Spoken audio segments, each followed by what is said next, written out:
Hello साथियों, नमस्कार, good evening. आप सभी का बहुत बहुत स्वागत है आपके अपने platform CCC by FHD mobile application पर। आज की इस क्लास में आप सभी लिब्रियोफिस कैल्क से कुछ इंपॉर्टेंट फार्मूले पढ़ेंगे। आपके एग्जाम में बहुत सारे फार्मूलों से भी सवाल बनते हैं, तो यहाँ पर कुछ इंपॉर्टेंट फार्मूले हमने लिखे हैं जिनको हम अभी विद प्रैक्टिकल डिस्कस करने वाले हैं। सबसे पहला फार्मूला यहाँ पर दिया गया है सम का। तो देखिए, जो सम फंक्शन होता है इसका यूज क्या है। अगर हमें किसी वैल्यू को जोड़ना होता है, अगर हमें एडिशन करना है, ठीक है ना, तो हम सम फंक्शन यूज करते हैं। जैसे मान लेते हैं हम आ जाते हैं लिब्रियोफिस कैल्क में और यहाँ पर आपको दिखाते हैं कि सम फंक्शन का यूज आप किस प्रकार से करते हैं। तो जब आप लिब्रियोफिस कैल्क में आते हैं, जैसे यहाँ पर हमने कुछ बच्चों के नाम नोट डाउन किए हैं और उनके यहाँ पे मार्क्स दिए गए हैं। जैसे यहाँ पे लिख देते हैं नेम, ये आपका नेम हो गया।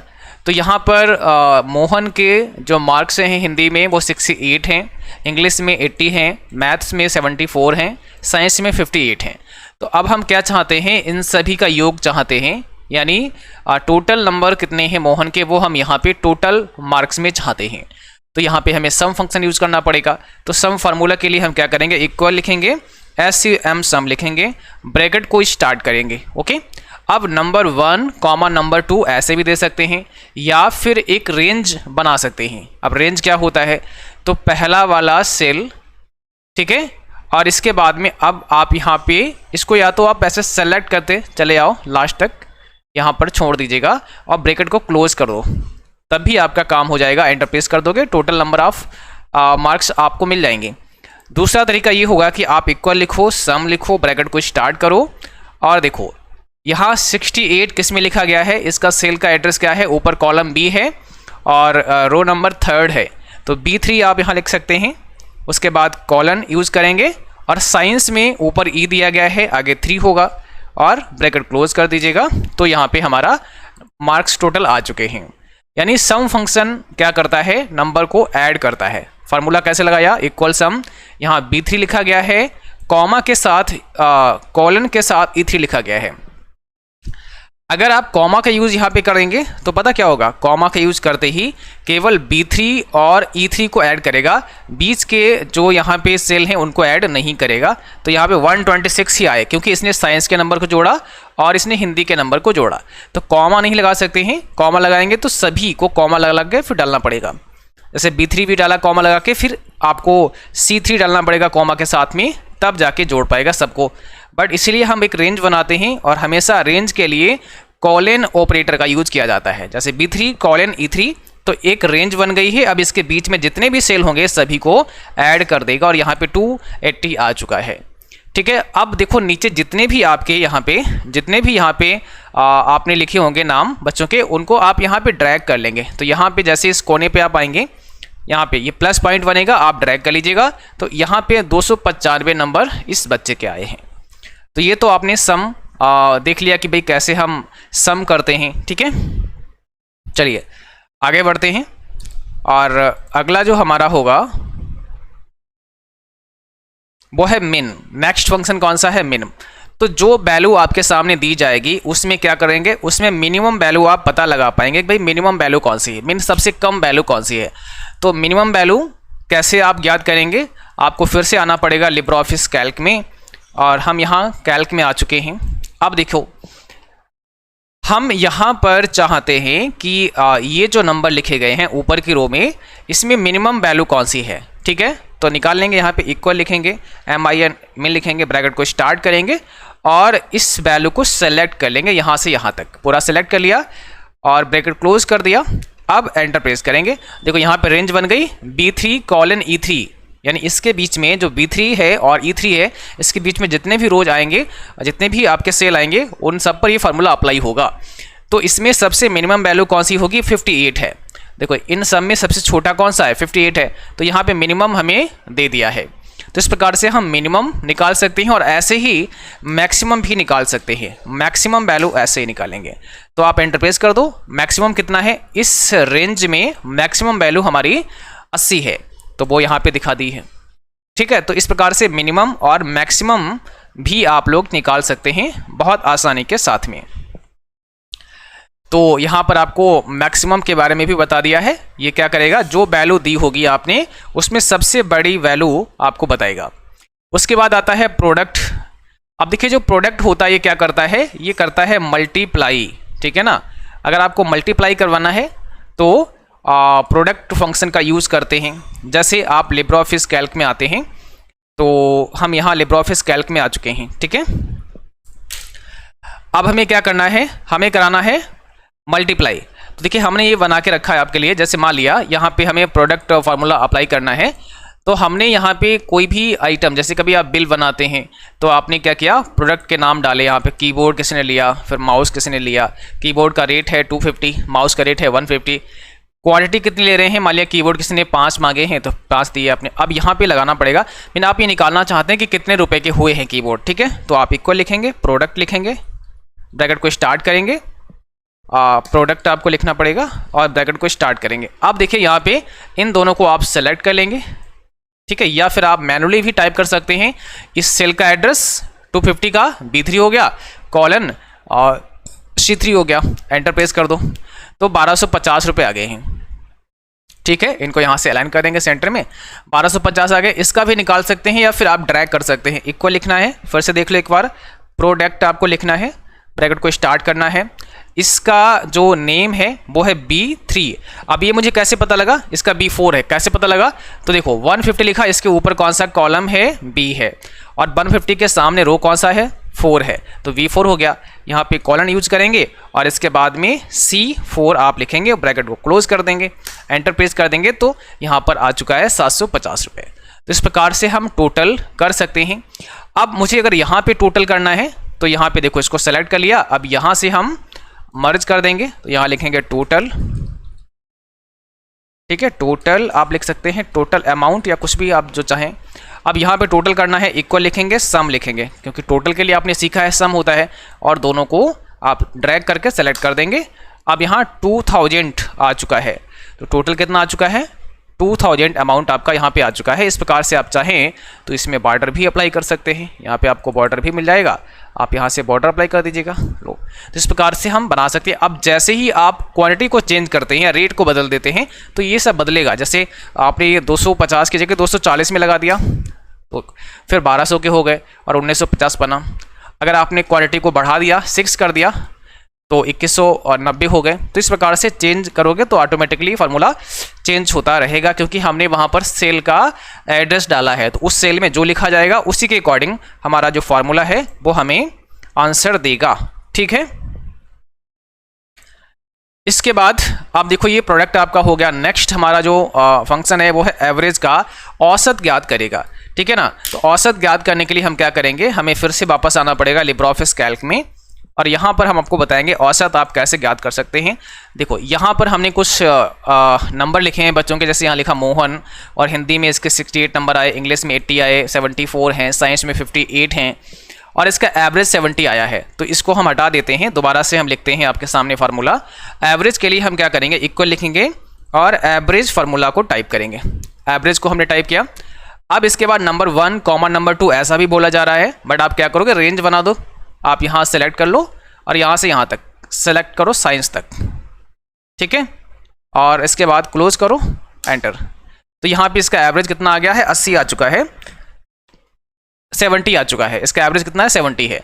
तो हमने क्या किया, यहाँ पर 68 को ऐड किया, सेलेक्ट किया, 80, 74 और 58, यानी हमारा E4 तक सेलेक्ट किया गया है, ठीक है। तो यहाँ पे E, हाँ 11 तक, सॉरी 4 नहीं होगा, क्योंकि हाँ अभी हम 11 में काम कर रहे हैं, तो E11 होगा, ठीक है। तो अब यहाँ पर इसका औसत हमें पता लग गया है कि इसका भाई औसत कितना है। एक और नंबर देख लेते हैं, मैंने यहाँ लिखा सुरेश, इनके कुछ नंबर टाइप कर देते हैं, ठीक है। अब यहाँ पे एवरेज निकालना है, तो इक्वल लिखेंगे, एवरेज यहाँ पे टाइप करेंगे, ब्रैकेट को लगाएंगे। इस सेल का एड्रेस क्या है, 84 का, ऊपर देखो B है, या यहाँ क्लिक कर दो, क्लिक कर दिया आपने, कॉलन का यूज़ कर दो, B12 यहाँ पे आ चुका है। अब देखो साइंस का हमारा यहाँ पे है, तो मुझे यहाँ क्लिक करना पड़ेगा, तो यहाँ क्लिक कर देते हैं, ब्रैकेट क्लोज करेंगे, तो E12 आ चुका है और एंटर प्रेस करेंगे। तो इसका एवरेज कितना आया, 65.5 आया है इसका एवरेज। इसका औसत आया है 65.5। तो ये औसत निकाल दिया है। औसत कैसे निकलता है आपको पता है, औसत निकालने के लिए हमें क्या करना पड़ता है, देखो थोड़ा सा यहाँ पे आपको समझाते हैं। औसत ज्ञात करना है आपको, तो औसत ज्ञात करने के लिए आपको, जैसे मान लिया आप किसी के नंबर हैं 4, ठीक है ना, उसके बाद में 5 और उसके बाद में यहाँ पे फिर से कर देते हैं 4 या फिर यहाँ पे कर देते हैं 5, ऐसे कर देते हैं, ठीक है। अब क्या हुआ, इन सब का योग करना पड़ेगा औसत के लिए, इन सब का योग, तो 4 + 5 + 5 कितना हो जाएगा, 14 हो जाएगा। अब यहाँ पर इसका योग 14 आ गया, अपान यानी डिवाइड किससे करना पड़ेगा, जितने नंबर होंगे, तो 1 नंबर ये है, दूसरा ये है, तीसरा ये है, तो 3 से आपको भाग करना पड़ेगा, ठीक है।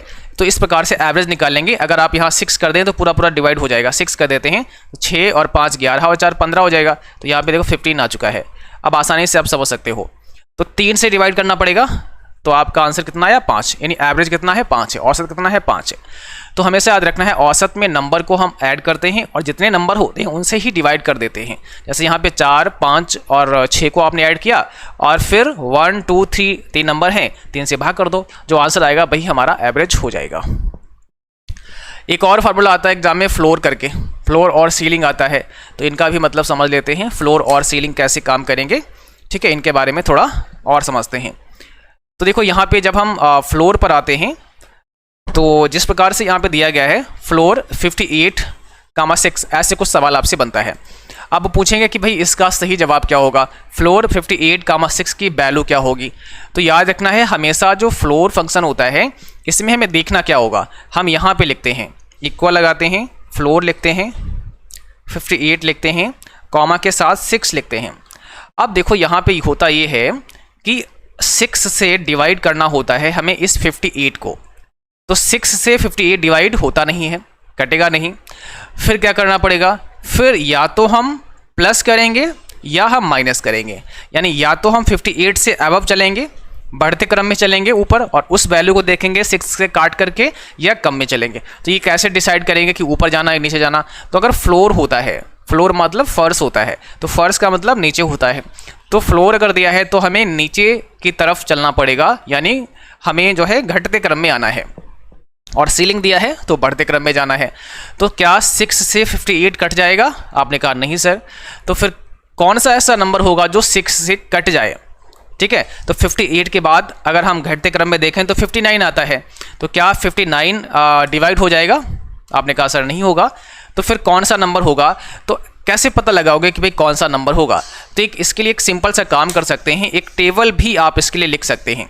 आप 6 का टेबल लिख लीजिएगा, 6 का टेबल क्या होता है, तो 6 का अगर आप टेबल लिख लेते हैं तो थोड़ा और आसान हो जाएगा आपके लिए इस प्रकार के क्वेश्चन को हल करना, ठीक है। देखो मैं यहाँ पे दिखाता हूँ, तो यहाँ पर आप 6 का टेबल लिख लीजिएगा। जैसे 6 कम 6 होता है, 6 दूना 12 होता है, 6 तिया 18 होता है ना, 24 हो गया, 6 पंचे 30 हो जाएगा, 6 चरंग 36 हो जाएगा, 6 सते 42, 6 टे 48, 54 और 60, ये हो गया आपका।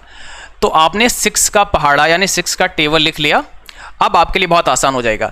आप जरा यहाँ पे ध्यान दो, यहाँ पर जो क्वेश्चन था आपका, वो क्वेश्चन क्या था, 58 क्या डिवाइड होगा 6 से, अगर नहीं होगा तो इससे कम कौन सी वैल्यू होगी जो डिवाइड हो जाएगी। तो 58 से कम कौन है, देखो भाई ये तो 60 ज़्यादा हो गया 58 से, है ना, और 54 ये कम है, इसके बीच में ही तो आएगा, इन दोनों के बीच में क्या आएगा 58 आएगा। तो 58 से हमें क्या करना है, फ्लोर दिया है तो कम देखना है, कम कौन सा है 54 है, ज़्यादा कौन सा है 60 है। तो अगर फ्लोर दिया है तो ये वाला सही हो जाएगा 54, क्योंकि 54 अगर होगा तो वो 6 से डिवाइड हो जाएगा। तो कम अगर फ्लोर दिया है तो ये आंसर हो गया, और अगर सीलिंग दिया है तो ये आंसर हो गया, ठीक है। तो यहाँ पे क्या दिया है, यहाँ पे दिया है फ्लोर, इसलिए हमारा जो सही जवाब होगा वो क्या होगा, सही जवाब यहाँ पर हो जाएगा 54। और जब आप देखो लिब्रे ऑफिस कैल्क में जब इसको अप्लाई करोगे फार्मूले को, तब भी आपका आंसर यही आने वाला है। हमने लिखा फ्लोर 58,6, एंटर प्रेस किया तो यहाँ पे 54 आ गया है। तो इसने किया क्या, इसने ये किया कि भाई अगर 58 नहीं डिवाइड हो रहा है कोई बात नहीं है, हम इससे नीचे जो पहला नंबर होगा वो आपको आंसर में बताना है। तो फ्लोर दिया था इसलिए इसने 59 को चेक किया, वो भी नहीं हुआ, तो 54 को फिर चेक किया तो 54 आपका 6 से डिवाइड हो गया है, ठीक है। आई होप ये समझ आया होगा। एक और हमने रखा है, अगर नहीं समझ आया है तो दूसरा और समझते हैं, फिर आगे बढ़ेंगे, ठीक है ना। जैसे यहाँ लिखा है फ्लोर 36,4, तो यहाँ पे लिखूंगे इक्वल और FLOOR फ्लोर 36,4। अब एंटर प्रेस करेंगे तो 36 ही आ गया है। क्यों? तो याद रखना है, अगर 36 जैसे यहाँ दिया था और आगे 4 दिया था, तो इस 4 से मुझे डिवाइड करना था 36 को, 4 से 36 को डिवाइड करना था। अगर वही नंबर डिवाइड हो जाएगा तो वही आंसर आपका हो जाएगा। याद रखना, अगर फ्लोर दिया है या सीलिंग दिया है तो हमें ऊपर या नीचे बढ़ना ही नहीं है। जब वही नंबर डिवाइड हो रहा है तो वही हमारा आंसर होगा। जैसे 36 ही यहाँ पे डिवाइड हो गया 4 से, तो वही हमारा आंसर हो गया है। फिर 125 11 देखते हैं, इक्वल फ्लोर 125 11। अब इसको क्या करना है, 11 से डिवाइड करना है 125 को, तो 125 11 से डिवाइड होगा नहीं। तो फिर फ्लोर दिया है तो इससे कम ऐसा कौन सा नंबर है जो 11 से डिवाइड हो जाए, तो एंटर प्रेस करोगे, ऐसा वो नंबर है 121, यानी 121 11 से डिवाइड हो जाएगा। ठीक है, और इसके लिए भी वही आप पहाड़ा लिख सकते थे, है ना, पहाड़ा लिख करके भी आप इसमें काम चला सकते थे। जैसे एक बार फिर से हम आपको दिखाते हैं, यहाँ पे था 125 और 11 से आपको डिवाइड करना था, तो 11 का टेबल आपको लिखना पड़ेगा। तो देखिए यहाँ पर 11 का आपको टेबल लिखना है। 11 एकन 11 होता है, 11 दूनी 22 होता है, 11 तियाँ 33 होता है, 11 चौक 44 होता है, 11 पंचे 55 होता है, 11 छंग 66 होता है, 11 सतह 77 होता है, फिर 88 हो जाएगा, है ना, फिर 99 हो जाएगा, फिर 11 दशामन 110 हो जाएगा। अब 11 11 121 होता है, 11 12 132 हो जाएगा। इस प्रकार से आप लिख सकते हैं। अब मुझे आ जाना है फिर से यहाँ पे। अब देखो यहाँ पे क्या था, 11 और 125, तो 125 को डिवाइड करना है 11 से, वो तो होगा नहीं। तो 125 से नीचे ऐसी कौन सी संख्या है जो 11 से डिवाइड हो जाएगी, अब इसमें आप पता लगा सकते हो। तो जब आप यहाँ पे आए हो और आपने 11 का टेबल लिखा, तो 121 यहाँ लिखा है, 132 यहाँ लिखा है, इसी के बीच में तो 125 है ना, 125 इसी के बीच में था। अब जरा बताओ, 125 तो डिवाइड होगा नहीं 11 से, ठीक है, बढ़ते क्रम में हम देख नहीं सकते हैं, तो इससे नीचे वाला पहला संख्या 121 ही तो है, यही 11 से कट जाएगा, तो आपका आंसर कौन सा हो गया, 121 आपका आंसर हो गया है, यानी 121 हमारा यहाँ पे आंसर हो जाएगा। तो अगर हम इसको लगाते हैं, अब देखो इसको अगर हम लगाते हैं यहाँ पे 125 वाले को इक्वल करेंगे, फ्लोर करेंगे 125 11, तो यहाँ पे 121 आ चुका है। अब एक्सेल में या लिब्रा ऑफिस कैल्क में करना तो बहुत आसान है, आपको फार्मूला टाइप करना है और आंसर आ जाएगा। बट जब आप एग्जाम में बैठे होंगे तो वहाँ पर ये सवाल आता है, तो फिर उसके लिए आपको कॉन्सेप्ट पता होना चाहिए कि आखिर इस सवाल का आंसर आ कैसे रहा है। कॉन्सेप्ट पता लगेगा तो बहुत आसानी से आप कर जाओगे। ठीक है, ये तो आपको फ्लोर समझ में आ गया कि भाई फ्लोर क्या करता है। सेम सीलिंग है, सीलिंग सेम ऐसा ही होता है। अब यहाँ पे अगर हम एक सीलिंग का एग्जांपल लेते हैं, जैसे मैंने लिखा यहाँ पे इक्वल, यहाँ लिखते हैं सीलिंग, और यही ले लेते हैं 136 वाला 36,4, यही ले लेते हैं 36,4। ओके, अब एंटर प्रेस करेंगे तो 36 ही आया, क्योंकि वो तो वही नंबर कट रहा है। मैंने बोला था कि चाहे सीलिंग हो या फ्लोर हो, 36 अगर मतलब वही नंबर डिवाइड हो रहा है तो फिर ऊपर या नीचे देखना ही नहीं पड़ेगा। तो नंबर चेंज करते हैं, 36 की जगह 7 कर देते हैं, या हाँ 7 कर देते हैं, एंटर प्रेस करते हैं तो 37 करते ही इसने 40 बताया सीधे, यानी 37 किया। तो अब 37 से नीचे तो देखना ही नहीं पड़ेगा, क्योंकि सीलिंग दे रखा है, तो सीलिंग का मतलब होता है ऊपर, छत होती है, तो हमें ऊपर की तरफ देखना है, यानी हमें बढ़ते क्रम में देखना है। और 37 से ऊपर कौन सा ऐसा नंबर होगा जो 4 से डिवाइड हो जाएगा, तो 38 भी नहीं होगा, 39 भी नहीं होगा, फिर 40 हो जाएगा। ठीक है, तो इसके लिए भी टेबल आप लिख सकते हैं। अगर आप 4 का टेबल लिखेंगे तो ये चीज़ें और आसानी से समझ में आएंगी। तो एक बार हम दिखाते हैं, 4 का टेबल यहाँ लिखते हैं, उसके बाद समझाते हैं। ठीक है, देखो आपको लिखना है 4 का टेबल, और इससे आप समझ सकते हो, बस उसी का आपको टेबल एक बार लिख लेना है, तो बहुत ही क्लियरली ये समझ आ जाएगा कि इसका आंसर क्या होगा। तो अगर हम यहाँ 4 का टेबल लिखेंगे तो 4 एकन 4 होता है, 4 दूनी 8 होता है ना, 4 तियाँ 12 होता है, 4 चौको 16 है, 4 पंचे 20 है, 4 छंगा 24, 4 सते 28, 4 8 32, 4 नेम 36, 4 दशामन 40 होता है, यही तो है। ठीक है, 4 8 12 16 20 24 28 32 36 40। अब हमारा जो क्वेश्चन था उसमें क्या था, सीलिंग था, और यहाँ पे क्वेश्चन में क्या दिया था, सीलिंग 37,4, सीलिंग 37,4 ये था हमारा क्वेश्चन। ठीक है। तो 4 से 37 तो डिवाइड होगा नहीं, और सीलिंग दे रखा है तो ये बढ़ते क्रम में देख सकते हैं। तो 37 से ऊपर ऐसी कौन सी वो नंबर है जो 4 से डिवाइड हो जाएगा, उसका पता लगाएंगे यहाँ पे। तो 4 का टेबल लिखा हमने, यहाँ देखो 37 किसके बीच में आता है, ये समझो 37 कहाँ पे आता है। तो आपने कहा सर 40 और 36 के बीच में 37 आता है, यहाँ पे आता है, ठीक है। यानी 40 और 36 के बीच में आएगा 37, ठीक है। तो 37 से नीचे तो मुझे देखना ही नहीं है क्योंकि सीलिंग लिखा है। तो 37 से ऊपर कौन सी वैल्यू आएगी, इसके बाद 40 आएगी सीधे। तो 37 के बाद अब 40 ही वो नंबर ऐसा होगा जो 4 से डिवाइड होगा और कोई नहीं होगा, ठीक है। तो 40 हो जाएगा, फिर 44 हो जाएगा। तो यहाँ पे 40 हमारा करेक्ट आंसर हो जाएगा, यानी 40 हमारा करेक्ट आंसर है। और जैसे ही आप इसको एंटर प्रेस करेंगे, इस फार्मूले को, जैसे मैंने लिखा सीलिंग 37,4 और यहाँ पे आप एंटर मारेंगे तो यहाँ पर भी 40 ही आपको दिखाएगा, 40 आ रहा है। तो सीलिंग और फ्लोर दोनों सेम कंसेप्ट के साथ काम करते हैं, बस फ्लोर में आपको नीचे की तरफ घटते क्रम में देखना है और सीलिंग में बढ़ते क्रम की तरफ देखना है, बस दोनों में यही छोटा सा एक अंतर है, ठीक है। चलिए अगला देखिएगा। अब आपका सीलिंग हो गया, फ्लोर हो गया, अब हम राउंड पर चलते हैं। राउंड फंक्शन हमारा कैसे काम करता है, तो देखिए राउंड में क्या होता है, यहाँ पर थोड़ा हम ये समझेंगे। सबसे पहले यहाँ पर समझ लेते हैं, जैसे आपने लिखा इक्वल और यहाँ लिखा राउंड, ठीक है। और यहाँ लिखा अगर आपने 526.69 2,1 ये लिखा आपने, अब इसको राउंड ऑफ करना है। तो देखो 526.692 1 लिखा है, इस 1 का मतलब ये हुआ कि डेसिमल प्लेस एक ही रखना है। 1 यानी कॉमा के बाद जो वैल्यू दी होगी उतना ही डेसिमल प्लेस रखना है। अभी आप बोलो कितना है, तो आपने कहा सर अभी तो 3 स्थान तक यहाँ पे दिया गया है, हमको केवल यही रखना है, एक ही स्थान रखना है। तो हमें 9 और 2 को यहाँ से हटाना पड़ेगा, ठीक है। जब आप किसी नंबर को हटाएंगे, वो नंबर अगर 5 है यानी 5 के बराबर है या 5 से बड़ा है, तो +1 करना पड़ेगा जो नंबर बचेगा शेष उसमें। और अगर 5 से वो छोटा है तो +1 नहीं किया जाएगा, ना ही माइनस किया जाएगा। तो इसको तो हम यहाँ लिख लेंगे 526 यहाँ लिख लेंगे। 2 को यहाँ से हटा दिया, 9 को भी हटाया। लेकिन जब आप लास्ट में 9 को हटाएं तो आप ये देखें कि भाई 9 तो 5 से बड़ा है, तो +1 करना पड़ेगा किसमें, जो शेष बचेगी। तो 6 में +1 हो जाएगा, तो यहाँ पे 526.7 आ जाएगा। तो इस कॉन्सेप्ट के साथ में ये राउंड फंक्शन हमारा काम करेगा। अब यहाँ पर हम एग्जाम्पल आपको दिखाते हैं, इस के लिए हमने जो एग्जाम्पल यहाँ पे लिखे हैं उनमें आप क्या कर सकते हैं और उनसे आप क्या समझ सकते हैं। तो देखिए यहाँ पे राउंड के कुछ एग्जाम्पल्स हमने लिखे हैं, जैसे लिखा हुआ है राउंड 25.354 1। तो अगर हम इसको यहाँ पे लगाते हैं, इक्वल लिखते हैं, ROUND राउंड लिखते हैं, और यहाँ पे लिखते हैं 25.354 1 और एंटर प्रेस करते हैं। तो यहाँ पे 25,4 आया है। थोड़ा साइज इंक्रीज कर देते हैं ताकि आपको दिखे।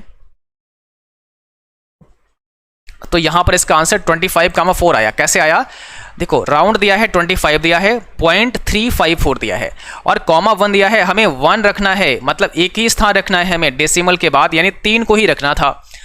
अब 4 को यहाँ से हटाना था, तो 4 को हटाया, ठीक है। फिर आपने 5 को हटाया। जब आपने 5 को हटाया तो मैंने बोला था कि जो नंबर हम हटाएंगे सबसे बाद में, वो अगर 5 या 5 से बड़ा होगा तो +1 करना पड़ेगा। तो यहाँ पे तो आप हटा रहे हैं, तो देखो 5 आ गया है, तो 3 में +1 कर देना, 4 हो जाएगा। तो 25.4 इसका आंसर आ जाएगा और वही आपके सामने है। आई होप समझ में आया होगा, 25.4।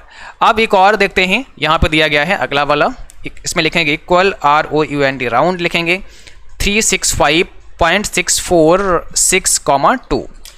अब देखो इसका क्या होगा, यहाँ पे कॉमा के बाद 2 लिखा हुआ है, इसका मतलब क्या है कि हमें डेसिमल प्लेस 2 रखने हैं। अगर कॉमा के बाद 4 लिखा जाएगा तो 4 लिखने हैं, 3 लिखा जाएगा तो 3 लिखने हैं। प्रेजेंट टाइम में डेसिमल प्लेस की वैल्यू हमारी 3 है ना, दशमलव के बाद में 3 संख्याएं हैं। हमें रखनी कितनी है, हमें रखनी है 2, यानी हमको हटाना किसको है, हमें 6 को हटाना है। तो हम यहाँ से 6 को जब हटाएंगे तो +1 आगे हो जाएगा, क्योंकि 6 5 से बड़ा है। तो यहाँ पर देखिएगा, जैसे हमने 6 को हटाया, अब यहाँ पे, हाँ यहाँ पे कुछ देखो मैंने कितने ज़्यादा 0 0 कर दिए, सॉरी इसके लिए। तो 365, ठीक है, पॉइंट था यहाँ पे, और 646 था, ये था आपका।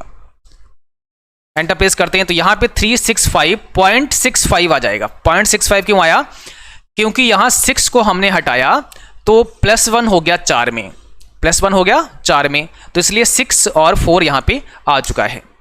इसी प्रकार से अगला देखेंगे 355 और 0.654 कामा 0। अब इसको ध्यान से समझना, इक्वल लिखा हुआ है, राउंड लिखा हुआ है, यहाँ पे 355.654 कामा 0 लिखा है।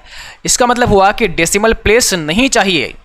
अभी 3 स्थान हैं, हमें तो एक भी नहीं चाहिए, तो सबको हटा दो, क्या दिक्कत है। बट ध्यान वही रखना है, जो सबसे लास्ट में हटाओगे वो अगर 5 है या 5 से बड़ा है तो +1 कर देगा, ठीक है। तो यहाँ पे सबसे लास्ट में 6 दिया गया है, तो ये +1 करके कहाँ लाएगा, ये डेसिमल से पहले वाली वैल्यू पे 5 में +1 कर देगा, ये ध्यान रखना है। तो जैसे एंटर मारोगे यहाँ 355 की जगह 356 हो जाएगा। देखो यहाँ 356 हो चुका है, ठीक है, बात समझ में आई। तो यहाँ जब 0 लिखा है कि हमें भाई डेसिमल प्लेस चाहिए नहीं, तो इन सबको हटाना पड़ेगा, और जो लास्ट नंबर होगा अगर वो 5 है या 5 से बड़ा है तो +1 होगा। अच्छा, अगर ये नहीं होगा, जैसे मैं यहाँ 4 कर देता हूँ, तो लास्ट बाकी 5 है, बीच में 5 है, या फिर लास्ट में भी हम 6 कर देते हैं, तो ये सब नंबर तो 5 से ज़्यादा है, बट लास्ट वाला 4 है, तो +1 होगा क्या, नहीं होगा, तब 355 ही रहेगा। अगला एक और देख लेते हैं, इक्वल राउंड ब्रैकेट को स्टार्ट किया 364.254 और फिर से कामा 0, यहाँ पे देखो फिर से कामा 0। इस बार हमने ये समझाने की कोशिश की है कि अगर यहाँ पे लास्ट में 5 से बड़ा नहीं होता है तो सेम वही रहेगा, वो मैंने पहले भी समझा दिया। तो इसका 364 ही आने वाला है, 364 इसका आ गया, क्योंकि इसके तीनों ये डेसिमल प्लेस हमें हटाने पड़ेंगे, और लास्ट वाला हमारा 2 था, तो +1 हमें नहीं करना होगा। अब माइनस पर आ जाते हैं, क्योंकि माइनस वाले भी एग्जाम में सवाल आते हैं। तो 684.124 कामा -2 यहाँ लिखते हैं। अब देखो ये -2 क्या करेगा, -2 का ये मतलब होगा कि डेसिमल प्लेस से पहले वैल्यू को राउंड ऑफ करना। अभी तक हम लोग प्लस में थे तो डेसिमल से बाद में राउंड ऑफ करते थे, बट अब पहले राउंड ऑफ करना पड़ेगा। और -2 क्या बोलेगा कि हमें ये 2 स्थान हटाने हैं, मतलब 4 हटाना है और 8 हटाना है, 4 और 8 को यहाँ से हटा देना है, ठीक है। और पॉइंट के बाद तो अपने आप ही हट जाएगा, तो हमें ये 2 स्थान हटाने हैं, रूल वही है। 4 को हटाएंगे तो यहाँ 0 अब आएगा, 4 के स्थान पर 0 आएगा, से 8 को हटाएंगे तो इसके स्थान पर 0 आएगा, लेकिन 8 चूंकि 5 से बड़ा है तो 6 वाले में +1 कर देगा, तो 700 इसका आंसर आ जाएगा। वही आपके सामने है 700, ठीक है। एक और देखते हैं, यहाँ पे फिर से लिखेंगे इक्वल, यहाँ लिखेंगे राउंड, ध्यान से समझोगे तो समझ आएगा। आपने 5 4 7 लिखा, इसमें पॉइंट के बाद कुछ लिखा ही नहीं है, तो कॉमा सीधे लिखा गया है और -3 किया गया है। अब ये कहते हैं कि राउंड ऑफ करो 3 स्थान तक, यानी -3 है तो 7 भी 0 होगा, 4 भी 0 होगा और 5 भी 0 होगा, और सबसे लास्ट में क्या है 5 है। तो सोचो क्या होगा, अगली संख्या में +1 होगा, 5 से आगे कोई संख्या ही नहीं है, तो आप उसे 0 मान लो, और 0 में +1 कर दो तो 1 आ जाएगा, तो 1 आगे 000, एंटर प्रेस करोगे तो 1000 यहाँ पे आ जाएगा, ठीक है। इसको हम जरा इस प्रकार से समझा देते हैं। 5 4 7 है, 5 4 7 है, तो यहाँ पर थोड़ा समझ लीजिएगा। देखो 5 4 7 को कैसे हल करना है, थोड़ा यहाँ पे समझिएगा। यहाँ लिखिएगा इक्वल राउंड 5 4 7 कामा -3 है, ये है। तो ये कह रहे हैं कि भाई देखो डेसिमल से पहले ये जो 3 अंक हैं, इन तीनों को राउंड ऑफ कर दो, तो 7 के स्थान पर 0 हो जाएगा, 4 के स्थान पर 0 हो जाएगा, और 5 के स्थान पर भी 0 हो जाएगा। अब ध्यान ये देना है कि 3 जब हमने लिखे माइनस में, तीनों हमने हटा दिए, लास्ट में क्या हटाया 5 हटाया, और हमने कहा था अगर 5 के बराबर या बड़ा है तो +1 होगा, तो आगे तो कुछ है ही नहीं, तो +1 कर दो, यहाँ 0 मान लो, +1 यहाँ कर दो, तो अब 1 में 0 जोड़ोगे तो क्या होगा 1 ही रहेगा, तो यहाँ पे 1000 आ जाएगा। इसलिए हमारा आंसर जो आपको प्राप्त हुआ है वो यहाँ पे कितना मिला है, यहाँ पे आंसर मिला है आपको 1000 का। एक और देखते हैं -5 वाला, इक्वल 6 5 4 7 कॉमा -5, इसको देखते हैं। अब देखो इसमें क्या होगा, वैल्यू हमारे पास 4 डिजिट तक है, ये कह रहे हैं कि 5 तक राउंड ऑफ करो, तो कर देंगे, क्या दिक्कत है। 7 को हटाया 0, 4 को हटाया 0, 5 को हटाया 0, 6 को हटाया 0, ठीक है। अब 6 को हटाया तो 0 आया, बट 6 5 से बड़ा है तो +1 आगे चला गया, यानी 5वें स्थान पर 1 है, और ये कह रहे 5 तक हटाओ, तो 1 जब 5वें स्थान पर आया उसको भी हटा दिया, जब उसको भी हटा दिया तो सब 0 हो गया। तो यहाँ पर आपका आंसर में क्या आया, एरर फाउंड कर रहा है कुछ, ठीक है। मैं दोबारा से टाइप करता हूँ, इसमें कुछ एरर आ गया है। इक्वल लिखते हैं, राउंड लिखते हैं, ब्रैकेट स्टार्ट करते हैं, 6 5 4 7 कॉमा -5 ब्रैकेट स्टार्ट एंटर, तो इसका आंसर 0 आ जाएगा, है ना। अब इसको फिर से एक बार हम समझते हैं। तो 6547 है, 6547 यहां पे दिया गया है, देखिए 6547। अब यहाँ पे आप लिखिएगा, जो वैल्यू यहाँ पे दी गई है उसको पहले लिखते हैं 6547 कामा -5 दिया गया है। आप काउंट करो 1 2 3 4, 4 ही स्थान दिए हैं, ये करें 5 स्थान तक राउंड ऑफ करो तो कर देते हैं, क्या दिक्कत है। 5वां 0 अभी कर लो, क्या दिक्कत है। अब 7 को हटाया 0, 4 को हटाया 0, 5 को हटाया 0, 6 को हटाया 0, 6 के कारण +1 यहाँ हो गया क्योंकि 5 से बड़ा था। अब +1 यहाँ हो गया और ये करें 5 तक हटाओ तो हम +1 को भी अब राउंड ऑफ कर देंगे तो 0 आ जाएगा। तो यहाँ पर सब 0 0 आपको मिलेगा, ठीक है। तो आई होप ये राउंड वाला भी आप समझ चुके हैं। अगला है नॉट फंक्शन। ये नॉट फंक्शन कैसे काम करता है थोड़ा इसको भी समझ लेते हैं। नॉट फंक्शन कैसे काम करेगा, तो नॉट फंक्शन के लिए हमने यहाँ पे लिखा हुआ है, नॉट क्या करेगा, अगर ट्रू वैल्यू होगी तो उसको फॉल्स कर देगा, फॉल्स वैल्यू होगी उसको ट्रू कर देगा। जैसे नॉट लिखा हुआ है और यहाँ लिखा है 10 > 11, तो अगर हम इसको यहाँ पे लिखते हैं इक्वल नॉट 10 > 11, तो बताओ जरा ट्रू आएगा कि फॉल्स आएगा।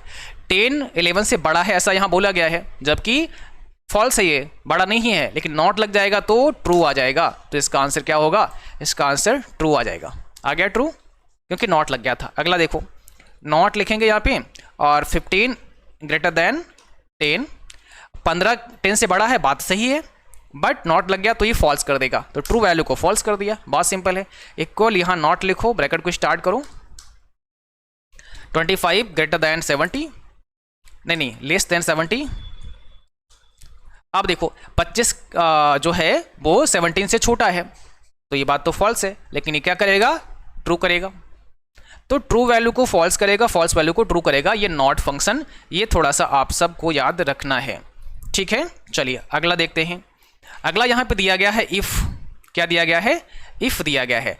इफ़ क्या होता है, कंडीशन के साथ जब हम काम करते हैं तो इफ़ फंक्शन का हम यूज़ करते हैं, ठीक है। तो इफ़ फंक्शन का यूज़ हम आपको यहाँ पर बता सकते हैं। जैसे मुझे अगर हम ये चाहते हैं,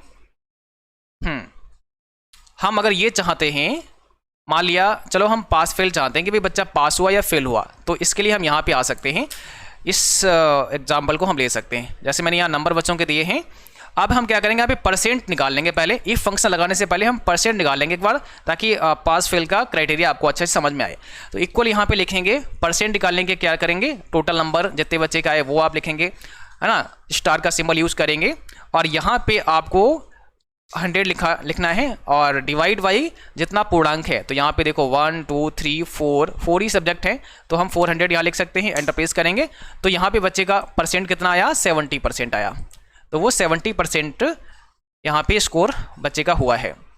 अब क्या करना है, 70% आप आ गया, यहाँ पे आप लिख सकते हैं परसेंट कितना आया, 70% आया।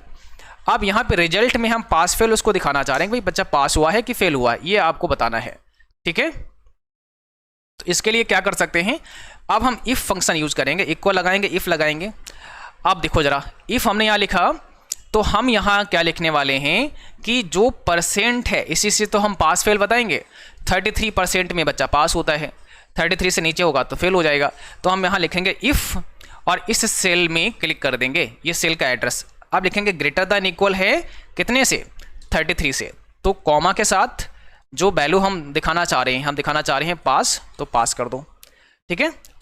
और कॉमा के साथ अब अगर फॉल्स वैल्यू आती है तो क्या करोगे, डबल कोट्स में हम लिख देंगे फेल। भाई अगर फॉल्स वैल्यू है यानी ये कंडीशन मैच नहीं होती है तो इसको आप फेल कर दीजिएगा।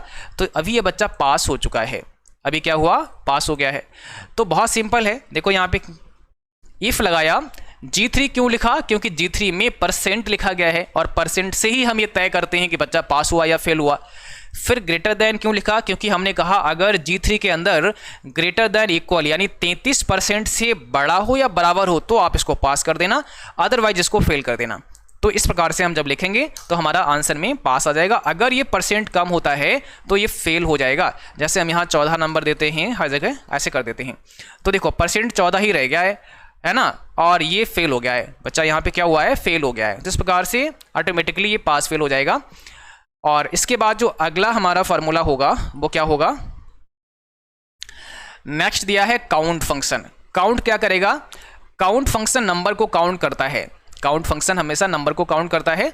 जैसे अगर हम इसको काउंट करना चाहते हैं, ठीक है, तो हम यहाँ से काउंट कर सकते हैं। मैंने यहाँ लिखा इक्वल COUNT, ब्रैकेट को स्टार्ट किया, इन सब को सेलेक्ट कर लेते हैं। तो यहाँ से यहाँ तक कितने नंबर हैं इसको काउंट कर देगा, 4 हैं। देखो 1 2 3 4, तो 4 वैल्यू यहाँ पे दिखा दी, तो ये नंबर को हमेशा काउंट करेगा। अगर इसमें देखो यहाँ पे मैं कुछ और कर देता हूँ, मैंने यहाँ लिखा, हम यहाँ V लिख देते हैं, टाइप कर देते हैं, तो यहाँ पे इसने 3 बताया क्योंकि इसने B को काउंट नहीं किया, जबकि B इसके क्राइटेरिया में शामिल है, लेकिन उसने काउंट में बताया नहीं क्योंकि अल्फ़ाबेट को काउंट नहीं करता है। ठीक है, केवल नंबर को काउंट करता है, अल्फ़ाबेट को काउंट नहीं करेगा। अब जरा ध्यान दो, यहाँ पर जो अगला है वो क्या है? अगला है काउंटा। ये क्या करेगा? नंबर को भी काउंट करता है। जो काउंटा फंक्शन होता है वो नंबर को भी काउंट कर लेता है।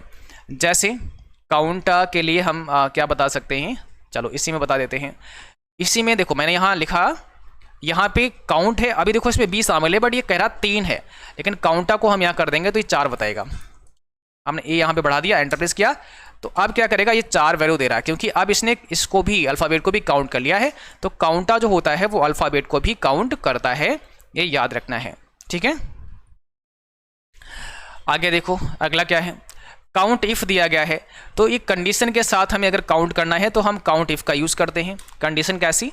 जैसे मान लिया आपने यहाँ पे कुछ लोगों के अटेंडेंस लगाए, जैसे मोहन का प्रेजेंट लगाया, प्रेजेंट, तो यहाँ पे हमने क्या लिखा? एक सूत्र दिया है, काउंट इफ़ V9 यानी इस वैल्यू से लेकर के और E9 इस यहाँ तक, और हम लिखा कॉमा के साथ डबल कोट्स में P। हमने कहा अगर भाई ये प्रेजेंट होता है तो आप मुझे बताओ कितनी प्रेजेंट हैं, तो उसने कहा 4 प्रेजेंट हैं।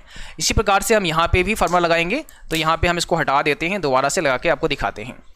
तो हमें यहाँ क्या लिखना है? इक्वल लिखना है, और यहाँ पे लिखना है काउंट, और लिखना इफ़। काउंट इफ लिखेंगे, हम काउंट करेंगे, इफ़ माने कंडीशन, यदि हम काउंट जब ही करेंगे जब इस पूरी रेंज के अंदर, हमें रेंज सेलेक्ट करनी है, इस पूरी रेंज के अंदर क्या हो, इस पूरी रेंज के अंदर आपको अगर P मिले तो आप क्या करो? उसको काउंट कर देना, P के अलावा कुछ भी मिले तो काउंट मत करना। देखो इसने कहा P इसमें 3 है, इस रेंज में P कितनी है? 3 है। हमने यहाँ पे एक मिस कर दिया, मुझे लगता है P 4 है, बट यहाँ 3 बता रहा है, तो यहाँ पे E9 नहीं लिखा गया होगा, है ना, D9 तक है, तो इसको E9 कर देते हैं। अब देखो P 4 बता रहा है। अब हम अगर यहाँ पे अब्सेंट डाल देते हैं बीच में, तो कह रहा है P यहाँ पर 3, प्रेजेंट 3 है, अब्सेंट को इसने काउंट नहीं किया, अब्सेंट यहाँ पे काउंट करवा लेंगे। तो same formula, count if, bracket को लगाया, और फिर से हमें यहाँ पे पूरी वैल्यू सेलेक्ट करके देनी है यहाँ से यहाँ तक। अब कॉमा के साथ हम अब्सेंट के लिए A लिखेंगे और ब्रैकेट क्लोज करके एंटर प्रेस कर देंगे। तो अभी देखो अब्सेंट हमारा 1 आ रहा है, अब्सेंट कितना आ रहा है? 1 आ रहा है। अब्सेंट देखो यहाँ पे 1 है, अब्सेंट बढ़ा देते हैं, P को हमने फिर अब्सेंट कर दिया, तो देखो प्रेजेंट 2 हो गया एंड अब्सेंट भी 2 हो गया है। तो इस प्रकार से जो आपका फंक्शन है काउंट इफ वाला काम करता है। काउंट इफ मतलब हम काउंट करेंगे कंडीशन के साथ में। और अगला दिया गया यहाँ पे कॉनकैटेनेट। इस फार्मूले के द्वारा हम क्या कर सकते हैं? जैसे आप कई बार लिखते हैं ना, फर्स्ट नेम लिखते हैं, उसके बाद आप लास्ट नेम लिखते हैं, तो फर्स्ट नेम अलग लिखा होता है, लास्ट नेम अलग लिखा होता है, इन दोनों को हमें कंबाइन करना है अगर, तो हम कॉनकैटेनेट फार्मूला का इस्तेमाल करते हैं। जैसे जब आप लिब्रे ऑफिस कैल्क में आएंगे तो यहाँ पर आप देख पा रहे होंगे, अगर हम यहाँ पे कुछ लिखते हैं, जैसे मैंने यहाँ लिखा सोहन, ठीक है, और ये फर्स्ट नेम हो गया, लास्ट नेम हो गया कुमार। अब हम एक ही सेल में चाह रहे हैं, फर्स्ट नेम, यहाँ पे हमारा ये फर्स्ट नेम हो गया, फर्स्ट नेम हो गया, ये हमारा लास्ट नेम हो गया, अब यहाँ पे हमारा फुल नेम हो जाएगा। ठीक है, तो ज़रा ध्यान दीजिएगा, यहाँ पर ये हमारा लास्ट नेम हो गया, ये हमारा फुल नेम। यहाँ पर हम इन दोनों को कंबाइन करना चाहते हैं तो इक्वल लिखेंगे, कॉनकैटेनेट आपको यहाँ लिखना है, ब्रैकेट को स्टार्ट करना है। अब इस पर क्लिक कर देंगे या इस सेल का एड्रेस डाल देंगे, कॉमा लगा देंगे और कुमार पे क्लिक कर देंगे, ब्रैकेट को बंद करेंगे, एंटर प्रेस करेंगे, तो ये सोहन कुमार आपस में कंबाइन हो गया है। बट अभी आप देख रहे हैं यहाँ पर क्या हुआ है, सोहन कुमार में आपस में कंबाइन हुआ है, स्पेस बिल्कुल भी नहीं है। तो अगर स्पेस देना है आपको तो क्या करना पड़ेगा? स्पेस देने के लिए आप यहाँ पर एक काम कर सकते हैं, इसके अंदर आपको डबल कोट्स में, ठीक है, स्पेस कर देना है। तो यहाँ पे देखो हमने डबल कोट्स में स्पेस कर दिया। अब एंटर प्रेस करके यहाँ पे जैसे देखेंगे तो सोहन कुमार आपको नज़र आएगा। तो इस प्रकार से ये फार्मूला काम करता है। ठीक है, कॉनकैटेनेट का मतलब होता है कि आप दो अलग अलग मीन फर्स्ट नेम और लास्ट नेम में जो आपने लिखा है उसको यहाँ पर कंबाइन करा सकते हैं बहुत आसानी के साथ में। ठीक है, इसके बाद दिया है टुडे का, तो टुडे से क्या करेंगे आप, जैसे ही टुडे लगाएंगे या फिर नाउ का यूज़ करेंगे तो क्या होगा, देखिए आप लिब्रियोफिस कैल्क में आ जाइएगा और यहाँ पर हम क्या करते हैं, टुडे लगाते हैं, इक्वल लिखते हैं, टुडे का हम यूज़ करते हैं। तो जैसे ही आप टुडे का यूज़ करेंगे तो यहाँ पर डेट बताएगा कि आज का डेट क्या है, तो यहाँ पे डेट बता रहा है। बट अगर आप नाउ का यूज़ करते हैं तो क्या होगा, डेट बताएगा, नाउ में क्या होगा आपका, देखो यहाँ पे नाउ में आपका डेट एंड टाइम बताएगा, तो नाउ डेट एंड टाइम दोनों बताएगा, टुडे से केवल आपका डेट बताएगा। और अगर हम लेन फंक्शन का यूज़ करते हैं तो ये क्या बताएगा, स्ट्रिंग की लेंथ बताएगा, उसकी लेंथ कितनी। जैसे मैंने यहाँ पर अगर हमें लेंथ समझनी है, मैंने यहाँ लिखा इक्वल लेन, ब्रैकेट स्टार्ट किया और कुमार को सेलेक्ट कर लिया है, ब्रैकेट क्लोज कर दिया है। तो ये कह रहा है कुमार में कितने लेटर हैं, 5 हैं, 1 2 3 4 5। अब ऐसे ही हम यहाँ पे अगर कुमार के स्थान पर हम यहाँ रवि कुमार को सेलेक्ट कर लेते हैं तो यहाँ पे बताएगा 10। देखो 1 2 3 4 5 6 7 8 9, और यहाँ ध्यान रखना स्पेस को भी ये काउंट करता है, लेंथ जो होती है वो स्पेस को भी काउंट करता है। तो कुल यहाँ पे हमें 10 जो है वो यहाँ पे लेंथ इसकी 10 बताई जा रही है। तो हमेशा याद रखना है, इसमें क्या करेगा ये, हमेशा आपका जो स्पेस दिया होगा उसको भी काउंट कर लेगा। अगर रवि कुमार में एक और स्पेस हम कर देते हैं, ठीक है, एक और स्पेस हम रवि कुमार में कर देते हैं तो यहाँ पे 11 ऑटोमेटिक बता देगा, क्योंकि ये स्पेस को भी काउंट करता है। ठीक है, चलिए, तो इस प्रकार से ये हमने कुछ इंपॉर्टेंट फार्मूले थे जो कवर कर लिए हैं। यहाँ पे आपने नाउ का भी सीख लिया है और 70 ये जो आपका लेंथ का था वो भी आपने सीख लिया है। ठीक है, बाकी यहाँ पर एक और फार्मूला होता है, उसको भी बता देते हैं, कई बार एग्जाम में वो भी आ जाता है बट ज़्यादा आता नहीं है। तो यहाँ पे देखो, एक होता है लेफ्ट फंक्शन, क्या होता है, लेफ्ट फंक्शन, और एक होता है राइट फंक्शन। तो यहाँ पे लेफ्ट और राइट क्या करता है, अगर आपने, जैसे हम यहाँ आ जाते हैं लिब्रियोफिस कैल्क में, और जब कैल्क में आते हैं तो यहाँ पर हमें क्या करना पड़ेगा, देखो हमें यहाँ लिखना पड़ेगा लेफ्ट। जैसे हमने यहाँ लिखा इक्वल LEFT लेफ्ट, अब डबल कोट्स में हम यहाँ लिखते हैं रवि, ठीक है, और कॉमा देते हैं यहाँ पे 2, ब्रैकेट को बंद कर देते हैं। तो रवि में लेफ्ट साइड से ये 2 स्ट्रिंग को काउंट करेगा, लेफ्ट साइड से, ठीक है, 2 को काउंट करेगा और हमें आंसर देने की कोशिश करेगा। तो यहाँ पे देखिए हमने ये लिखा, अब हम यहाँ पे कामा ब्रैकेट को बंद करेंगे, एंटर प्रेस करेंगे, तो इसने केवल क्या किया, रवि में हमें केवल R बताया है, ठीक है, R बताया है, इसका मतलब यहाँ पे कुछ मिस्टेक हुई है। हाँ, रवि लिखना है कॉमा, अब यहाँ 2 लिखना है और ब्रैकेट को बंद करना है। तो यहाँ पे इसने रवि में बता दिया है कि भाई रवि के जो 2 स्ट्रिंग है लेफ्ट साइड के वो R और A हैं। तो इस प्रकार से हम यहाँ पे जितने भी स्ट्रिंग हमें देखना है हम 3 कर देंगे तो 3 आ जाएगा, ठीक है, RAV आ गया है। या कहीं पे टाइप है, जैसे यहाँ कुमार टाइप है, हम इसमें लास्ट के 2 लेटर चाहते हैं। आप लेफ्ट के चाहते हैं तो इक्वल आपको लेफ्ट लिखना पड़ेगा, और राइट के चाहते हैं तो आपको राइट लिखना पड़ेगा।